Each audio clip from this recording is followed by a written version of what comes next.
안녕하세요. 한류 소식과 해외 반응을 소개하는 한류클래스TV입니다. 오늘은 일본 인터넷 사이트 클리에이터에 올라온 재미있는 K-드라마 신조어에 대해 이야기해 보겠습니다. 일본에서 한류, 특히 K-드라마 붐이 일어나면서 한국에서 유행하는 모든 것을 배우려는 움직임이 늘고 있습니다. 특히 많은 청소년들이 한국에 대한 동경을 가지고 도한놀이나 도캉스 같이 한국의 음식을 먹으며 호텔에서 파티를 하는 일까지 유행한다고 하니 한국에 대한 호기심이 얼마나 많은지 간접적으로 느낄 수 있습니다.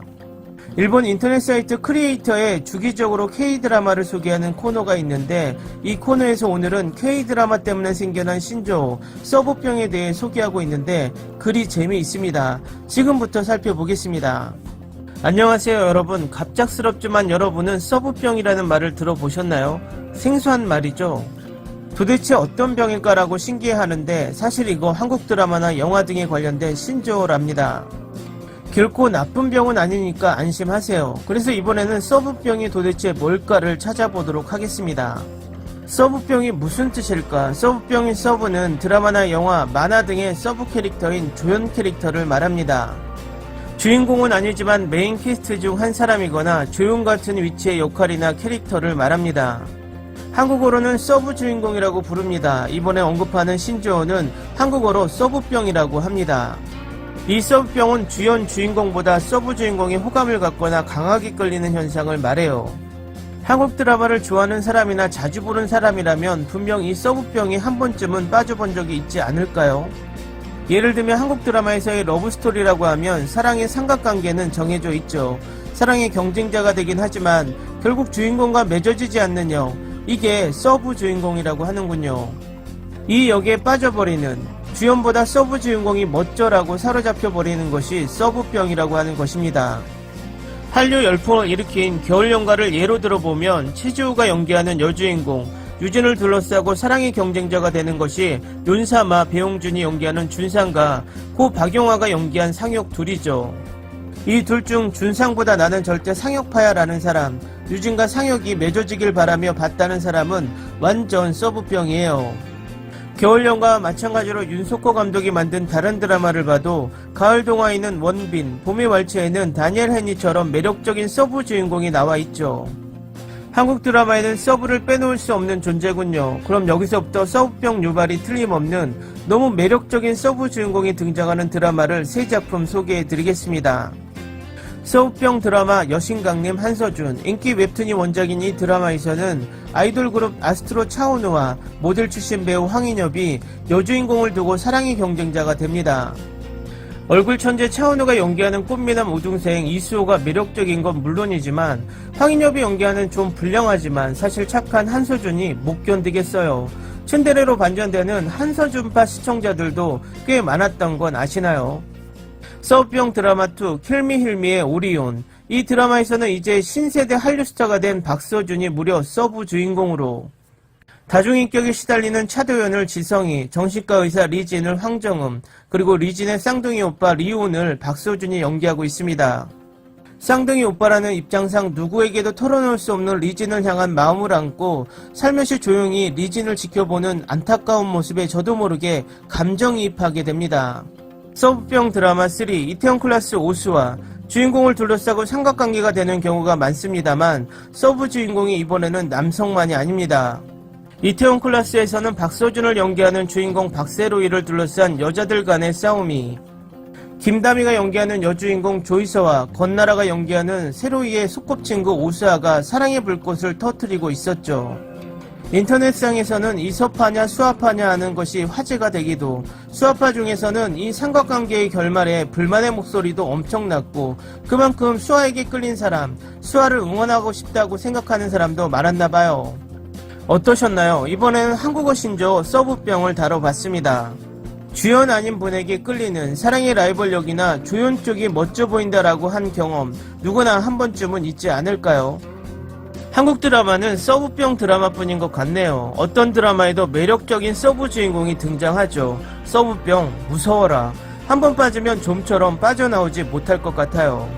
기사 잘 보셨나요? 솔직히 저도 이 기사를 번역하면서 서브병이 뭐지? 전혀 몰랐는데 이 기사를 읽고 나서 아 라고 하면서 배우게 됩니다. 한국 드라마를 보면 절대 고치지 못한다는 불치병 서브병.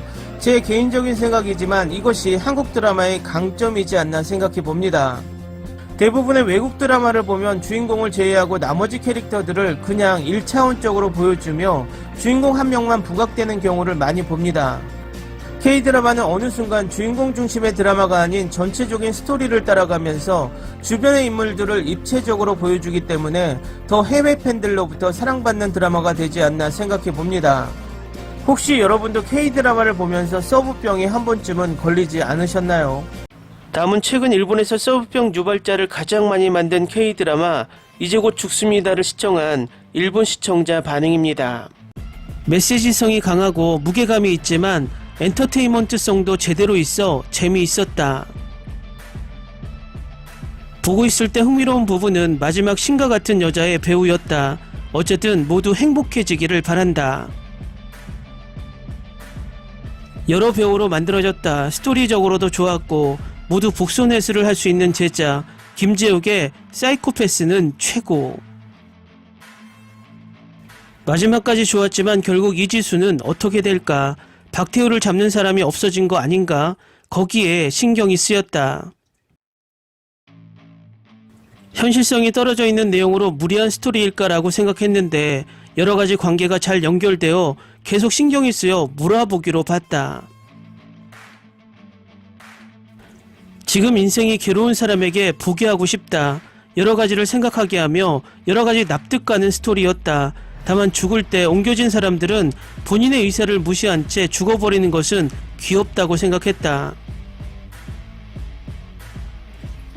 높은 평가였기 때문에 보았다. 배우진이 호화로워 많은 예산의 작품이라고 느꼈다. 각 이야기마다 주인공이 바뀌어가기 때문에 참신한 드라마였다고 생각한다. 다만 전반에 있던 복선회수가 되지 않는 것처럼 느꼈다. 지금까지와는 다른 작품으로 어떻게 전개해 나가는지 의문이었지만 순식간에 보고 끝나버려 납득됐다. 정말 질리지 않고 즐겼다. 짧은 회차였기 때문에 좋았을지도. 후반 나에게는 조금 잔인해서 힘들었다. 하지만 사이코패스인 두 사람은 굉장했다. 12의 삶과 죽음. 힘들고 애틋하고 잔인해서 눈을 돌리고 싶어지는 장면이 많이 있었지만 몹시 잘 되어 있어 마지막까지 보면서 즐길 수 있었습니다. 특히 후반은 와우, 어떤 사람에게 환생시킬까라고 매번 감탄해버렸다. 여러분이 리뷰를 쓰고 있듯이 태강골과 박태우는 어떻게 됐을까라는 생각은 부정할 수 없지만 그래도 복수할 수 있었기 때문에 좋았다. 게임처럼 세이브하지 않는 곳은 원래대로 돌아가는 규칙의 설명이 있었지만 환생에 있어서의 시간축의 구조를 이해하는 것이 조금 어려웠다. 오정세 씨가 드물게 성실한 역을 맡아서 재밌었다. 이도현의 회만 3화 정도 추가 부탁드립니다. 전혀 정보 없이 보기 시작하면 상상 이상의 전개로 점점 끌려들어 단숨에 보고 싶어진다. 죽음이 말하고 싶은 의도를 알 수 있는 것 같은 생각이 들고 어느 정도 라스트는 예상할 수 있었지만 그것이 얼마나 괴로운 일인지가 엄청 전해져 왔다. 최근 본 한류 드라마 중에 오랜만에 재미있었다. 최종화까지 다 보고 끝냈고 마음속에서 엄청난 각성을 하고 있었습니다. 호화로운 캐스트로 볼만한 것도 발군입니다. 어느 시간도 지루하지 않고 정말 재미있었습니다. 스릴도 있고 템포도 빨라 재미있게 볼 수 있습니다. 잔인한 장면이 강하므로 싫어하는 분은 주의가 필요합니다. 네, 한국 드라마 역사상 확실히 탑5 파라임으로 딱 좋을 수 있지만 너무 재미있었기 때문에 좀 더 길어도 좋았을 정도였습니다. 오정세씨 과연입니다. 환생하기 전과 후에는 분위기가 또 다른 사람. 서인국은 어떤 때라도 멋지고 고윤정은 정말 귀엽네요. 이번 조금 어른스러운 여성 역도 매우 좋았습니다.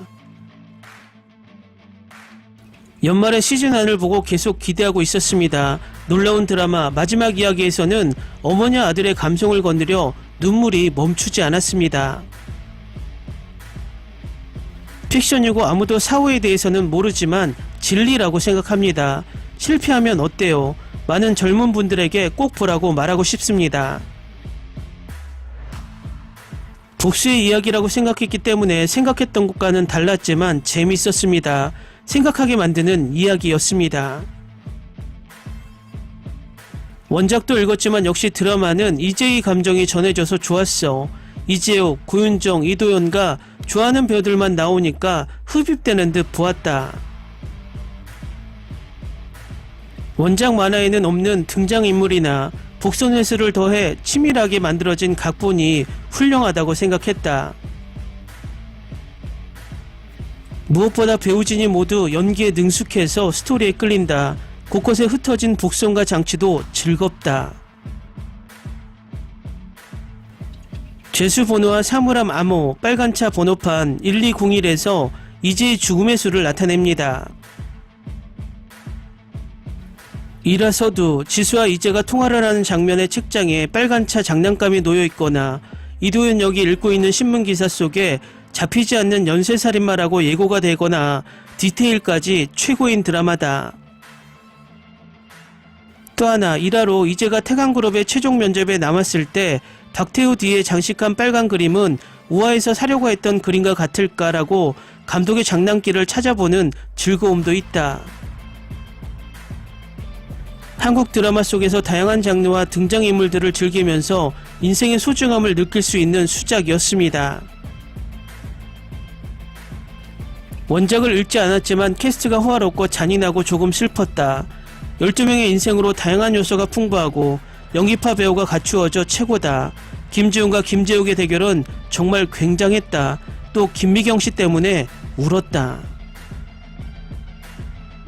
모든 이야기가 연결되어 흥미롭고 순식간에 끝났다. 어쨌든 살고 싶다.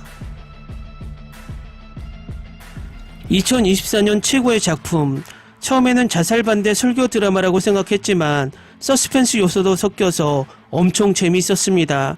더 화제가 되어도 좋다고 생각합니다. 한류 클래스TV는 한류 외신과 해외 반응을 꾸준히 쫓아가 보겠습니다.